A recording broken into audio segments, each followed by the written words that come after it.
Hey everybody, Frank Markow back with you here. I am so excited to continue on with this term.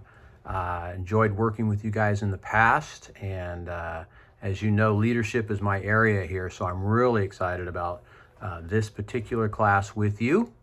I'm making this video here just to sort of go over the class. We're not going to be doing regular Zoom meetings here. But I did want to give you a little bit of upfront instruction so that you could dive into the material and get ready for our residency and sort of get a jump on all the reading and the projects and whatnot. So I'm just going to take a little bit of time here and go over that. If you haven't read the syllabus yet, I encourage you pause this video, go ahead and do that, make some notes, and then come on back because I'm going to talk through it, and I think it'll be easier if you've already read it.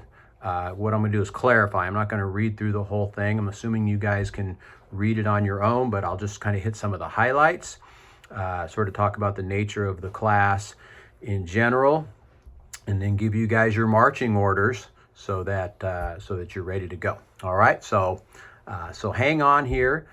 This is going to be a great class. It's kind of an ambitious class. This is the one shot I get with you guys in the Doctor of Ministry program to really impart a couple of major ideas here. We're going to be talking about leadership and leadership theory, leadership development, how one grows as a leader personally, but we're also going to be talking about organizational behavior and development and how we implement change strategies and all those sorts of things.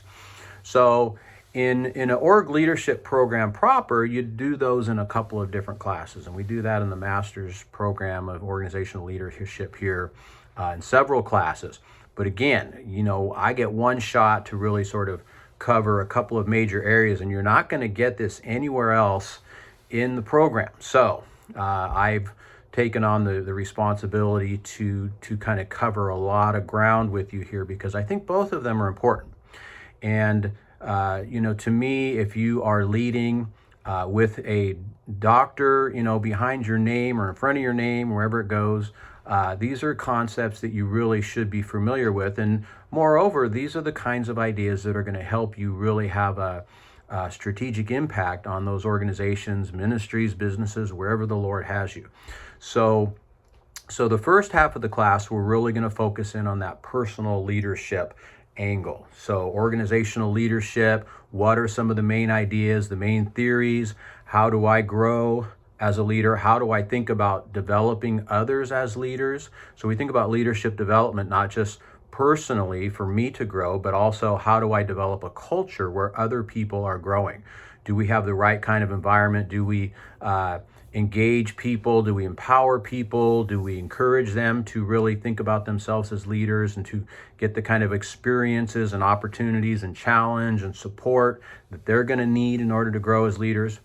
So there's that angle. There's the leadership development angle, and then the organizational development part. And that'll really start after the residency. So part one of the class is going to focus in on the leadership aspect, leadership theories, competencies, development, and then we'll have our residency, and then we're going to kind of pivot in the focus, and that'll be a big part of our focus at residency too, is talking about the larger organizational issues, organizational structure, strategy, change management, models of thinking about organizations, different levels of organization, conceptualizing organizations. So we'll cover a lot of ground in that aspect as well. Okay, so you can kind of think about this class as coming in two parts, two halves, and that'll be reflected in the reading and the reading assignments. Okay, so I'm just going to go through the syllabus here. I'm going to hit some of the highlights for you, and then I'll give you your marching orders. All right. So dynamic leadership for organizational effectiveness. You'll see our meeting times there. Basically, we're going to be online. We call it pre-session until the residency, which meets the week of March 8th. And then we'll finish up afterwards. So you'll have a couple of small projects due before residency, a couple of reading reports, basically, just to make sure you're reading. and then we'll have the residency, and then you'll have a couple of other deliverables, kind of the major projects for the class. So in the residency itself, you have plenty of opportunities to ask questions and clarify, and I'll go over those more in detail. But I want you to get started on kind of doing some of the spade work and the personal leadership developments that you're going to need for that project. So I don't want you to wait to think about that until residency, because then you're cramming all your major assignments into the last half of the class. And some of you are probably fine with that strategy, but others of you, you're a little more thorough and thoughtful and want to get started. Okay, so there's all my contact information. Again, we've worked together before, so I don't need to belabor any of that. Read the outcomes. This is what we hope to accomplish in this class. Now, the course materials, several great textbooks. Kevin Ford, Transforming Church, Bringing Out the Good to Get to Great. And some of you may be familiar with Jim Collins's book. It came out a while ago now, Good to Great. It's kind of a play on that. But what Ford does, and the reason why I think this is an interesting book, is he takes a concept called adaptive leadership, which was developed initially by guys like Heifetz and others, to think about how do leaders strategically change an organization when there's no clear-cut answers to the change, right? So change management, or change, is often thought about managing change, but sometimes there are these larger-than-life adaptive challenges that leaders face. So, for example, when COVID hit, right, there was a lot of adaptive challenges. We didn't have a rule book. We didn't have a playbook. We couldn't look at other, organizations for models here. We were all kind of like figuring it out for the first time in our own context. So adaptive leadership is when you're looking at what Keith Grant, he's a British leadership scholar, calls wicked problems. And I know we don't like that term in the church, right? We avoid wickedness, but I think it's apt, because these are problems that defy easy solutions. We can't manage our way out of these. They really take a concerted effort with getting all the voices, and our position as leader becomes a little bit different. So anyhow, I'm teaching a little bit on that, but that's really kind of the approach that Ford takes here, and he does it for a church audience. So I think you guys will like that. The other book is written by a colleague of mine, Justin Irving, and a colleague of his, Mark Strauss, called Leadership in Christian Perspective. And this is a good book because it'll take a lot of the leadership theories and concepts that you're going to be reading in the Northhouse textbook, which I'll talk about in a second, and sort of gives it some Christian context and integrates it with scripture and those sorts of things. So take some of the ideas we're more familiar with and integrates them with some of the new concepts that you're going to be learning about organizational theory. So that's a great book as well. The next book is Peter Northouse Leadership. Now, I've been using this one since the third edition, and he's now like in the 9th edition. But this is a great book. This is kind of a standard classic textbook that's used in programs all around the world all the time. So you guys are going to enjoy this, because each chapter addresses a different important mainstream leadership theory. Now, some of you may be familiar with these theories. Some of you may not. The world of leadership has been, studied for eons now, but it's really within the last 50 years or so that we've been identifying specific approaches, and not just good ideas, but ideas that we can actually test and validate. Now, you've all been through, the research classes, right? And so you understand how we research things. So these are the kinds of ideas that can be empirically tested, that have some data to support them, that have been tested in different contexts, some more than others, right? And each chapter ends with a critique, but really, this book shows you how leadership scholars think about leadership, and how we can move these just from sort of philosophical nice things to do that may or may not work, to here's an approach that we know a lot about, that we've studied a lot and can verify it. And you can start to look at sort of the evolution and development of leadership as a field and see where it is today. And you're going to get a lot of ideas, a lot of fresh ideas and new insights about your own leadership and what's important about leadership, and et cetera, et cetera. So read it. Now, another thing I want to say about the Northouse book too is this. Each chapter ends with an assessment, right? Now, these are mostly quantitative assessments. And I think I even use some of these as examples in our class. But I want you to take 5 or 6 of those take them yourself and then have other people take them as well on your behalf.